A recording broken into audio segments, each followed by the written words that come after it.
9e manche du championnat du monde FIM de motocross, le Liqui-Moly MXGP d'Allemagne à Tötschental. MX2 course 1, c'est Liam Everts qui a passé en premier la ligne blanche du Vauxhall-Schott, sa première plaque noire de la saison. À ses côtés, Juan van de Mosdijk, derrière lui son coéquipier André Adamo et Lucas Konen, le Belge qui va d'ailleurs rapidement prendre la 3e place. Et Michael Arup, WZ Racing, la chute pour lui après un contact avec le numéro 401 Marcel Stauffer. Il va redémarrer 30e et finira en 8e position. Et une erreur quelques instants plus tard pour Everts, le numéro 72 qui va se retrouver 3e. Et c'est Van der Mosdijk qui va profiter de l'occasion pour lui passer devant. Et quelques instants plus tard, bonne réaction du fils de la légende Stefan Everts qui va contre-attaquer et reprendre sa 2e place. Et un coup d'œil sur le leader du championnat Kaido Wolf, il participait à ce Grand Prix d'Allemagne, mais clairement diminué. La faute à une cheville droite douloureuse, il va néanmoins réussir à se classer 11e au général. Et la chute d'André Adamo ici, il était 3e à ce moment de la course et Juan van de Mosdijk va limiter. Il avait pris la 3e place d'Adamo justement. Il a réussi à se relever 5e. Thibaut Bellistan passé par là. André Adamo revanchard aussi. Il faut dire que l'Italien lorgnait sur la plaque rouge de leader du championnat qu'il a pu prendre provisoirement à l'issue de cette étape de Tötschental. En tout cas, la première victoire de ce round de 9 est revenue à la perle belge de 16 ans, Lucas Konen.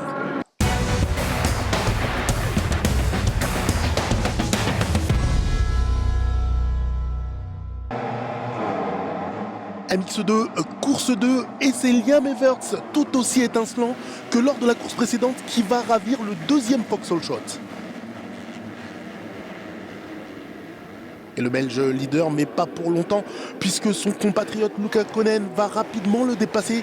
Adamo 3e derrière les 2 jeunes hommes, mais lui aussi va se retrouver en difficulté. La faute à celui qu'on n'avait pas encore vu ce week-end, Jago Geerts, victime d'une fracture au poignet lors de l'étape française de Villars-sous-Écault. Le Belge qui voulait se laisser une chance d'attraper le titre de champion du monde qu'il convoite depuis des années. Alors il a mis la douleur un peu de côté et il s'est battu comme il a pu.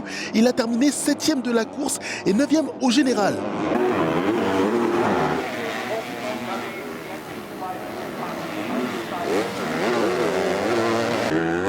Et un Français discret mais efficace, Thibaut Bellistan va attaquer son coéquipier Jago Geerts et lui prendre la 4e position.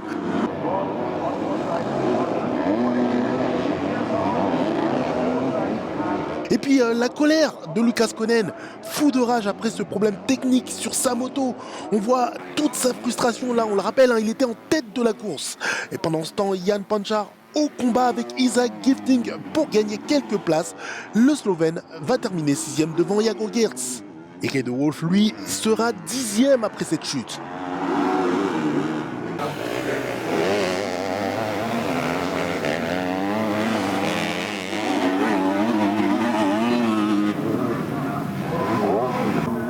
Et c'est donc Liam Everts qui va de nouveau s'imposer à l'issue du 18e tour. Première course remportée, mais surtout première victoire en Grand Prix dans la carrière du Belge. Ça doit lui enlever un peu de pression qu'il a sur les épaules, on le rappelle. Son père, Stefan Everts, c'est 101 victoires au total. Le seul avec Jeffrey Herlings à avoir passé la barre des 100. Son grand-père, Harry Everts, en avait obtenu un peu plus modestement 23. Mais quelle famille de champions!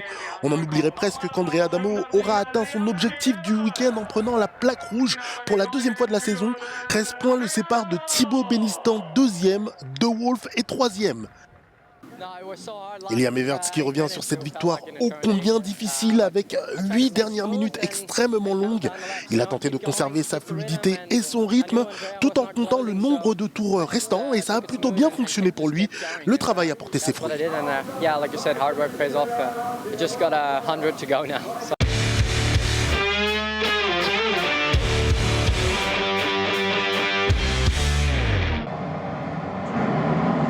La catégorie supérieure à présent, MXGP course 1, elle nous a réservé bien des surprises. Jérémy Sewer, Vauxhall-Schott, juste devant Jorge Prado, Jeffrey Herlings, Romain Fèvre et Ruben Fernandez.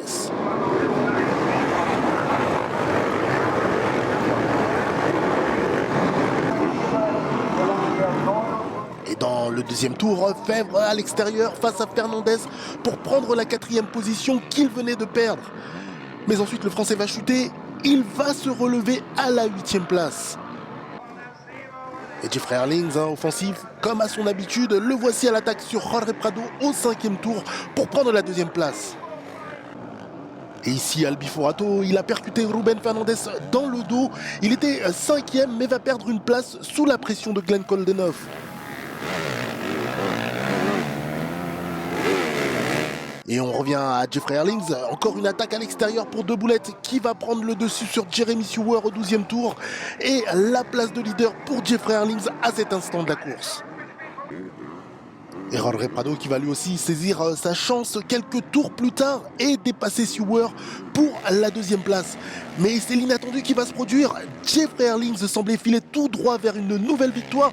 Lorsqu'il a violemment chuté, il s'est relevé, le néerlandais. Il a tenté de reprendre la course, mais clairement, la douleur semblait très forte, peut-être à l'épaule. Plus d'informations sur son état de santé vont venir dans les jours qui viennent. En tout cas, le numéro 84 est rentré à la maison en terminant en 20e position. Jorge Prado, lui, a terminé cette course en tête devant Jeremy Seewer et Ruben Fernandez.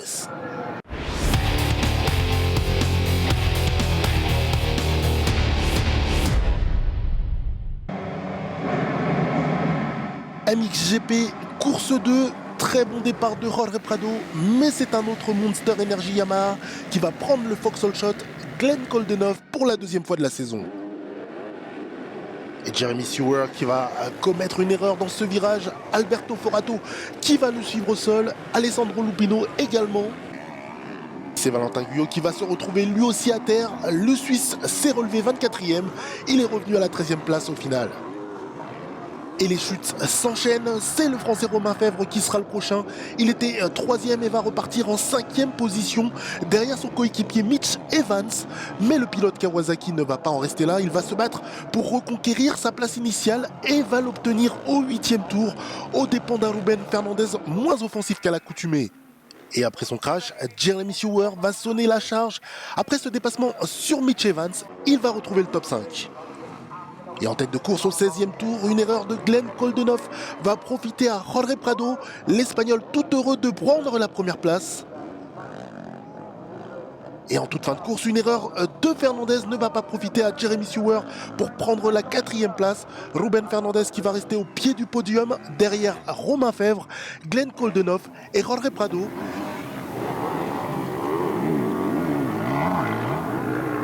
Et pour la première fois cette année, le 61 a pris les 50 points plus les 10 points de la Ram Qualifying Race. C'est la 70e victoire en course de sa carrière pour Prado et sa 38e victoire en Grand Prix. Il égale ainsi le record du Manceau Michael Pichon, 8e sur la liste des pilotes ayant eu le plus de victoires en Grand Prix dans l'histoire de ce sport. Et désormais, 67 points séparent l'Espagnol de son rival Jeffrey Herlings. Et cela pourrait devenir critique si Deboulet ne prend pas part au double Grand Prix d'Indonésie dans 2 semaines. Et Jorge Prado qui concède avoir dû s'employer pour prendre cette victoire. Glenn Coldenhoff lui a posé pas mal de problèmes et il fut très difficile de le dépasser. Mais l'Espagnol qui a attendu les derniers tours et quelques erreurs du Néerlandais pour prendre la tête. Il est ravi de cette victoire avec 50 points. C'est un week-end parfait pour lui. Il a tenu à adresser un petit mot à Jeffrey Herlings en lui souhaitant un prompt rétablissement et n'a pas oublié son équipe de l'usine Red Bull Gas ainsi que sa famille et ses amis qu'il remercie chaleureusement. Thank you.